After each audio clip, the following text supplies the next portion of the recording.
आज मैं आपके लिए लेके आई हूँ बहुत ही मज़ेदार टेस्टी रेसिपी अंडे के कोफ्ते, गोश्त के कोफ्ते या आलू के कोफ्ते तो आपने बहुत से खाए होंगे, लेकिन इस तरीके से आप कोफ्ते बनाएंगे तो आप हैरान रह जाएंगे कि ये तरीका भी कोफ्ते बनाने के लिए यूज़ हो सकता है।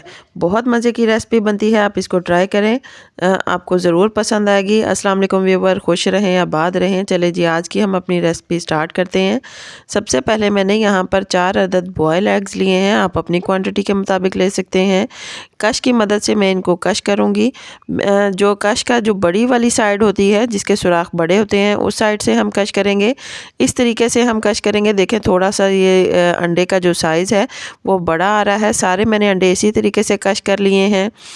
आगे चलते हैं हम अपने अगले स्टेप पर। यहाँ पर मैंने बॉयल किए हुए चने लिए हैं। इनको बड़े बाउल के अंदर मैं ऐड करूँगी। 1 कप के करीब बॉयल किए हुए चने हैं और हैंड कश की मदद से हम इसको कश कर लेंगे। आप चॉपर में भी इसको ऐड कर सकते हैं, चॉप कर सकते हैं। उसके अंदर मैंने हैंड बीटर यूज़ किया है। इसको मैंने सारे कश कर लिए हैं। जो बॉयल किए हुए कश किए हुए एग्स थे वो भी मैंने इसके अंदर ऐड कर दिए हैं। मज़ीद हम इसके अंदर ऐड करेंगे चॉप किया हुआ प्याज है। इसका पानी मैंने निचोड़ लिया था, खुश्क कर लिया था, वो मैंने इसके अंदर ऐड किया है। अब इसके अंदर मैं स्पाइसेस ऐड करूँगी। सबसे पहले मैंने हाफ़ चम्मच नमक इसके अंदर ऐड किया है, हाफ़ चम्मच सुरख मिर्च ऐड की है। थोड़ा सा मैं इसके अंदर चाट मसाला ऐड करूँगी। थोड़ी सी मैं इसके अंदर हल्दी ऐड करूँगी। 1 चम्मच के करीब मैं खुश्क धनिया पाउडर इसके अंदर ऐड करूँगी और आधा चम्मच के करीब ज़ीरा। इन सब चीज़ों के साथ सब्ज़ धनिया जो है वो भी हम ऐड करेंगे और इसको हाथों की मदद से हम अच्छी तरीके से मिक्स कर लेंगे ताकि जो मसाले हैं एक दूसरे के साथ अच्छी तरीके से मिक्स हो जाएंगे। यहाँ पर मैं ये सारा मिक्स कर चुकी हूँ, लेकिन अभी हम मज़ीद इसके अंदर और चीज़ें भी ऐड करेंगे, वो मैं बताऊँगी आपको। यहाँ पर मैंने लिए हैं 2 अदद स्लाइस। इनको मैंने चॉपर में ऐड करके चॉप कर लिया है अच्छी तरीके से। अगर आप इसका ब्रेड क्रम्स ऐड करना चाहें वो भी यूज़ कर सकते हैं। नहीं तो अगर आप इसके पास ब्रेड नहीं है तो आप इसके अंदर बेसन 2 चम्मच वो भी यूज़ कर सकते हैं। ब्रेड को अच्छी तरीके से हमने मिक्स कर लिया है। अब मज़ीद हम इसके अंदर 1 अंडा फेंट कर इसके अंदर ऐड करेंगे ताकि जो चने इसके अंदर हमने ऐड किए थे वो फ्राई करते हुए बिल्कुल भी ना टूटें, फैले नहीं। सारा मिक्स हो चुका है। अंडा भी मैंने मिक्स कर लिया है। यहाँ पर मैंने हाथों को ऑयल लगा लिया है ताकि आसानी से कोफ्ते में तैयार कर सकूँ।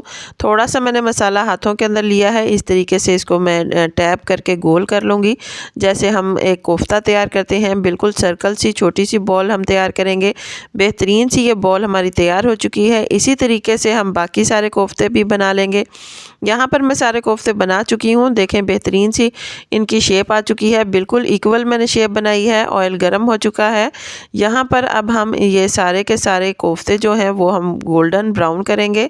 बहुत ज़्यादा इनको हमने गोल्डन ब्राउन नहीं करना, तकरीबन शैलो ब्राउन करेंगे और इनके फ्लेम जो है वो मैं नॉर्मल रखूँगी। सारे कोफ्ते मैं इसके अंदर ऐड कर चुकी हूँ। अब आहिस्ता आहिस्ता हल्के हाथों से हम इनको पलटना शुरू करेंगे। नीचे से ये गोल्डन ब्राउन हो चुके हैं। फ्लेम हम यहाँ पर इसका स्लो कर देंगे। आहिस्ता आहिस्ता इनको मूव करते जाएंगे और इनको हम एक प्लेट में निकालते जाएंगे, क्योंकि सारे के सारे ये पक चुके हैं। बहुत ज़्यादा इनको गोल्डन ब्राउन हमने नहीं करना। सारे मैंने प्लेट में निकाल लिए हैं। बेहतरीन से ये फ्राई हो चुके हैं। यहाँ पर मैंने एक कढ़ाई ली है। जो पैन के अंदर ऑयल बच गया था वही हमने ऑयल इसके अंदर ऐड किया है। इसके अंदर मैंने चॉप किया हुआ प्याज ऐड किया है। इसको हम गोल्डन ब्राउन करेंगे। बहुत ज़्यादा कुक नहीं करना, बस इसका पानी खुश्क होगा, थोड़ा सा ये गोल्डन ब्राउन होगा तो इसके अंदर हम अदरक लहसुन का पेस्ट ऐड करेंगे। 1 चम्मच के करीब मैंने इसके अंदर अदरक लहसुन का पेस्ट ऐड किया है। इसको मज़ीद हम कुक करेंगे। हल्का से ये ब्राउन होगा तो इसके अंदर हम अपने स्पाइसेस ऐड करेंगे। सबसे पहले मैंने नमक इसके अंदर ऐड किया है।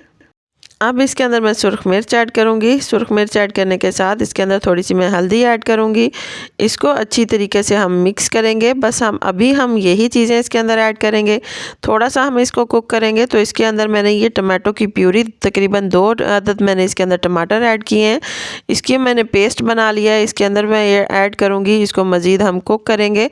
यहाँ पर मैंने लिया है गरम मसाला 1 चम्मच और खुश्क धनिया, इन दोनों को मैंने दरदरा कूट लिया है और इसको मैं इसके अंदर ऐड करूँगी। आप इसका पाउडर भी ऐड कर सकते हैं। इसको मैं मज़ीद कुक करूँगी 4 से 5 मिनट के लिए। हम इसको भून लेंगे अच्छी तरीके से। जब ये भून जाएगा तो हम इसके अंदर ऐड करेंगे तकरीबन 8 से 1.5 गिलास इसके अंदर पानी ऐड करेंगे। जब पानी के अंदर उबाल आ जाएगा तो इसके अंदर मैं ऐड करूँगी सब्ज़ मिर्च। सब्ज़ मिर्च मैंने लास्ट में ऐड की है क्योंकि इसका फ्लेवर और इसका जो पूरी का टेस्ट है वो बेहतरीन आता है। पानी में उबाल आ चुका है। यहाँ पर मैं सारे कोफ्ते इसके अंदर ऐड करूँगी। बहुत ही बेहतरीन ये रेसिपी बनती है। आहिस्ता आहिस्ता मैंने इसके अंदर ऐड कर दिए हैं। इनको अब मज़ीद हम 10 से 15 मिनट के लिए दम देंगे। इसको हम मज़ीद कुक करेंगे ताकि जो कोफ्ते हैं वो इसके अंदर अच्छी तरीके से पक जाएं और पानी जो है वो भी जो हमने ऐड किया है वो भी अच्छी तरीके से पक जाए। ये देखें मैंने चम्मच के साथ इसको मूव किया है, बिल्कुल भी नहीं टूट रहे। 15 से 20 मिनट हो चुके हैं। इसके ऊपर मैंने ऐड की है कसूरी मेथी। कसूरी मेथी ऐड करने के बाद 5 मिनट के लिए मज़ीद इसको दम देंगे। यहाँ पर मैंने इसको किया है डिश आउट। बहुत बेहतरीन सी ये रेसिपी बनी है, बहुत ही मज़े की रेसिपी बनी है। आप इसको ट्राई करिएगा, आपको ज़रूर पसंद आएगी। चने के साथ अंडे के जो कोफ्ते तैयार होते हैं, बहुत मज़े की रेसिपी बनती है। आपको पसंद आए तो प्लीज़ इसे लाइक करें, शेयर करें, मेरे चैनल को सब्सक्राइब करें। अल्लाह हाफ़िज़।